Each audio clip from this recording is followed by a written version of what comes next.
Narito na ang mga trending na kwento sa mundo ng social media. Dalawang nursing students na sumagip sa isang tsuper na na-heat stroke sa Bulacan, ginawaran ng scholarship. Oldest Philippine Eagle na si Girlie, ginawaran ng senior citizen at PWD ID ng Quezon City. Kauna-una ang Filipino character sa Street Fighter 6, ipinakilala na. Makulay na rainbow clouds o cloud iridescence na mataan sa kalangitan sa Indonesia. Mga elepante, gorilla sa isang zoo sa Mexico. May prediction daw sa mananalo sa FIFA World Cup 2026. Kasalang Taylor Swift, Travis Kelce na paulat na gaganapin sa Madison Square Garden. At Sandara Park, itinalaga bilang promotional ambassador ng Overseas Koreans Affairs Office.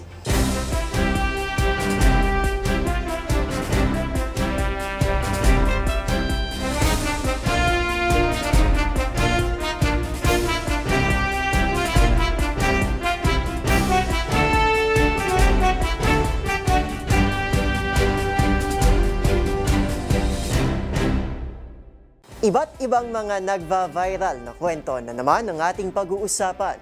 Mga trending sa social media na tiyak hindi lang nakakaaliw, kundi maring kapulutan din ng aral at kung minsan ay makabagbag damdamin din. Kasama ang buong pwersa ng DZRH TV, ito ang TNVS, Trending and Viral Show. Nakahandang kumpletuhin ang buong kwento. Masaya, malungkot o isyong pambayan man yan, sagot na namin ang inyong tanghalian. Ito, si Arnold Herrera ng DZRH TV, una sa Pilipinas, una sa Pilipino.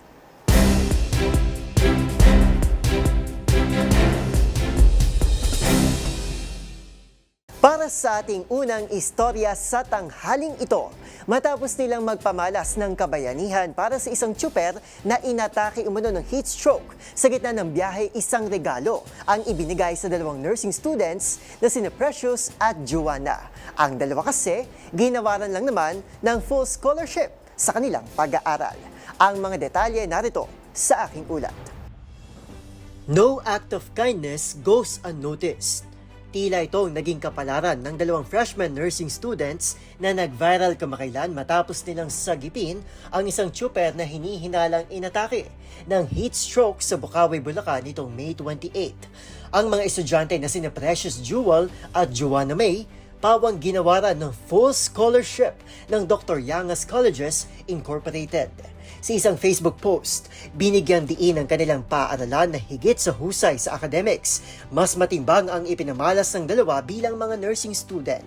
Bit-bit ang kanilang malasakit, alistong pagkilos at dedikasyon sa serbisyo para magligtas ng buhay sa panahon ng pangangailangan. Naniniwala ang DYCI na makatutulong ito sa kanilang paglalakbay bilang mga registered nurses sa hinaharap. Si Precious, on the way daw sa school para sa isang exam nang mapansin nito na tila balisa, hirap huminga at nangihina ang kanilang jeepney driver, kaya naman agad itong sumaklolo. Dito na siya tinulungan ni Joanna na kasama nitong nagbantay sa vital signs at nagbigay ng paunang lunas sa loob ng halos 20 minuto habang hinihintay ang emergency medical responders. Ilang araw matapos ang insidente, nagpasalamat naman sa isang Facebook post ang anak ng biktima na si Nika sa dalawang bagong scholar sa kanilaanyang pagliligtas sa buhay ng kanyang ama.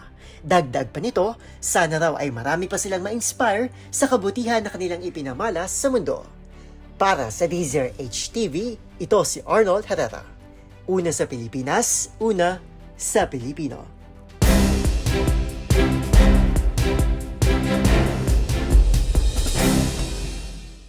Samantala, sa iba pang istorya sa social media, hindi na lamang tao ang pwedeng magkaroon ng senior o PWD ID, kundi pati agila. Itong isinakatuparan ng Quezon City Government ng gawaran ng sariling senior citizen at persons with disability o PWD ID ang oldest Philippine Eagle na si Girlie. Siya ay nasa pangangalaga ng Wildlife Center sa Quezon City at tanging agila na makikita dito sa Metro Manila. Ang mga detalye sa report ni Dustin Bayog. Binigyan ng senior citizen at PWD ID ng Quezon City Government ang pinaniniwalang pinakamatandang Philippine Eagle in captivity na si Girlie. Ang pagbibigay ng ID ay sinabay ng Quezon City sa pagsalubong ng Philippine Eagle Week sa Ninoy Aquino Parks and Wildlife Center kung saan naninirahan ngayon si Girlie na tanging Philippine Eagle na makikita sa Metro Manila. Sa tansya nito, aabot na sa 46 to 47 years old ang tanda ni Girlie kung saan Oktubre ng 1982 ito na-rescue at nailipat sa Quezon City noong 2009. Mababatid na biktima si Girlie ng bata pa ito ng paninirador kung saan napinsalang kanyang pakpak at pagkabulag ng isang mata. Ito ang dahilan kung bakit hindi na rin ito kaya mamuhay sa natural nitong habitat at inilagay sa pangangalaga ng mga tao sa higit na 4 na dekada. Kaya naman binigay sa kanya ang Senior Citizen at Persons with Disability o PWD ID na patunay na kanyang pagiging matapang at matatag sa kabila ng mga naranasan sa buhay. Samantala, isa rin daw itong simbolo ng malalim na relasyon ng Department of Environment and Natural Resources at ng Philippine Eagle Foundation at responsibilidad ng manguna sa pangalaga hindi lang sa ating pambansang ibon, kundi sa bawat hayop na namumuhay sa ating bansa. Para sa DZRH TV, ito si Dustin Bayog, una sa Pilipinas, una sa Pilipino.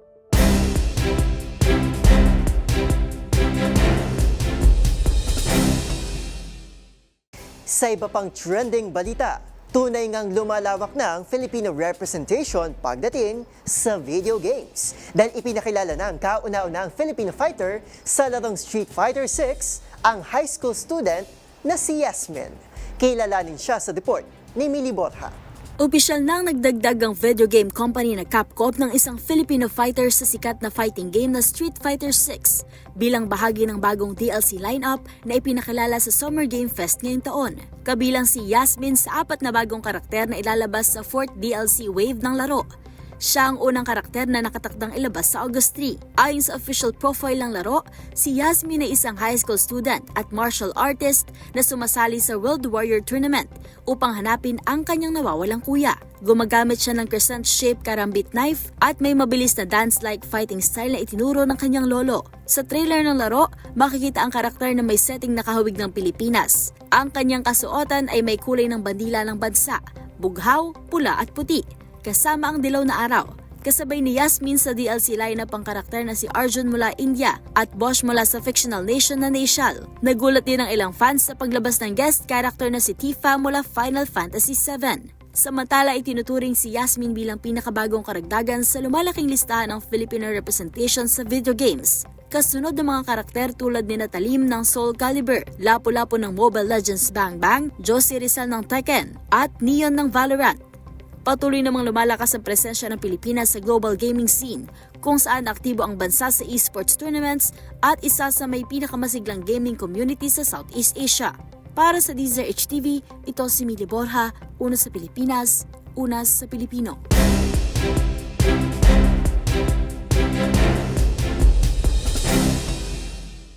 Balita naman mula sa ibang bansa. Namangha ang maraming residente sa isang lalawigan sa Indonesia dahil sa pambihirang makulay na kaulapan na lumitaw sa kalangitan. Agad na nag-viral ang video na ito online na inakala ng marami na AI o gawa-gawa lamang dahil sa kamangha-mangha nitong mga kulay. Ano nga ba ang tawag sa fenomeno na ito? Alamin natin sa report ni Rovic Manuel. Maraming mga residente at motorista ang biglang napatigil sa pagkamangha ng mga ito sa kanilang nakita sa kalangitan. Isa kasing nakamamanghang malabahgaharing makulay na ulap ang kanilang namataan sa Jonggol District, Bogor, Indonesia kamakailan. Ito raw ang tinatawag na iridescent clouds o rainbow clouds. Isa itong pambihirang natural phenomenon sa kalangitan na nabubuo kapag tumama ang sikat ng araw sa maliliit na patak ng tubig o crystals ng yelo sa manipis na ulap. Ito ang dahilan ng pagkakaroon ng makukulay na refleksyon na parang baghari sa kaulapan. Dahil dito marami ang napalook up sa kakaibang ganda ng ulap na agad na nag-viral sa TikTok. Ayon kasi sa ilang netizens, tila AI o CGI ang naturang video dahil sa kakaiba nitong makulay na itsura. Tila cotton candy rin daw ito sa magical clouds kapag tinitigan at sobrang bumilib sa anilay creation of God.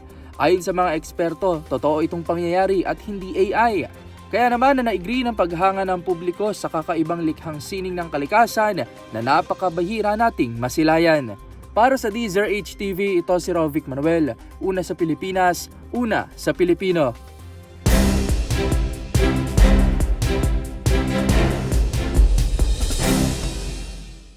Balita pa rin tayo mula sa abroad sa papalapit na FIFA World Cup 2026 na gaganapin sa Amerika, Mexico at Canada. Maski ang mga hayop ay nakisali na rin daw sa kung sino nga ba ang kanilang bias na manalo sa nasabing torneo.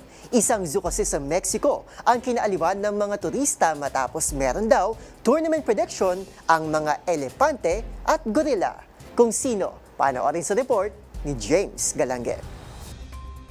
Kinaaliwan ng mga turista sa Guadalajara Zoo sa Mexico ang isang natatanging animal show kung saan sinubukan ng mga gorilla at elepante na hulaan kung sinong bansa ang posibleng maging kampyon sa darating na 2026 FIFA World Cup. Ito ay sa pamamagitan ng pagpili ng mga hayop sa mga bagay, pagkain, soccer ball at maski sa jersey na nagre-representa sa mga competing team. At ang bias nila, sino pa ba kundi ang mismo rin ng tinitirang bansa, ang Mexico.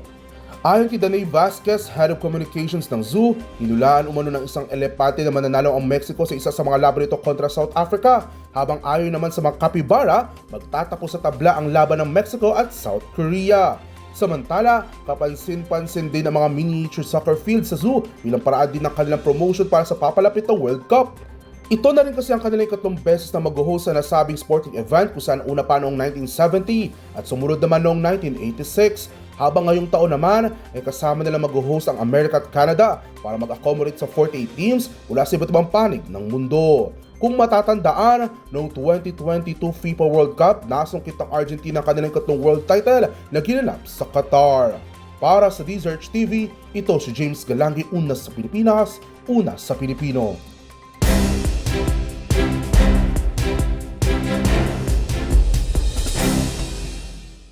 At sa mundo naman ng showbiz, sa mundo ng Hollywood, usap-usapan ang nalalapit na wedding ng pop star na si Taylor Swift at National Football League player na si Travis Kelce.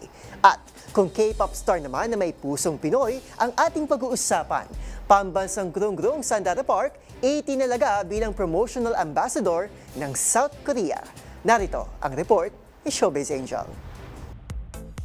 Sa Madison Square Garden sa New York City, napaulat na magpapalitan ng matamis na I Do ang singer-songwriter na si Taylor Swift at football star na si Travis Kelce.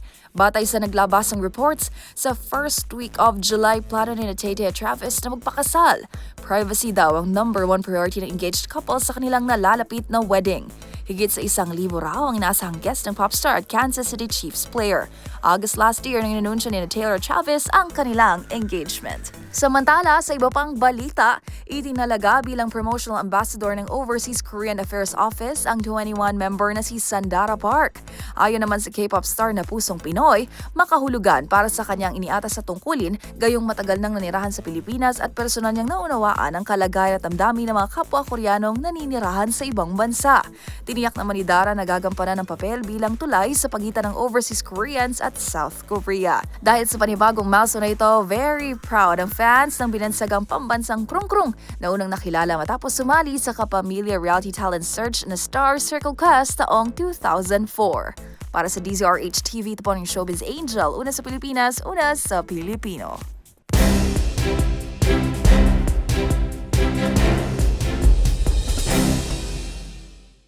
At yan na po ang mga kwentong kinagiliwan, pinusuan at gumawa ng ingay sa social media. Kung meron din kayo mga katulad na istorya, ay i-share nyo na yan sa ating comment section.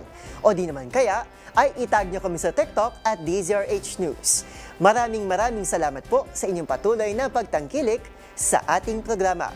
Magkita-kita tayo muli bukas para muling himayin, tuklasin at buuin ang mga detalye para kapag nakita mo ang viral video na may nag-share, ikaw na mismo ang magdaragdag ng mga impormasyong nalaman mo sa TNVS, Trending and Viral Show.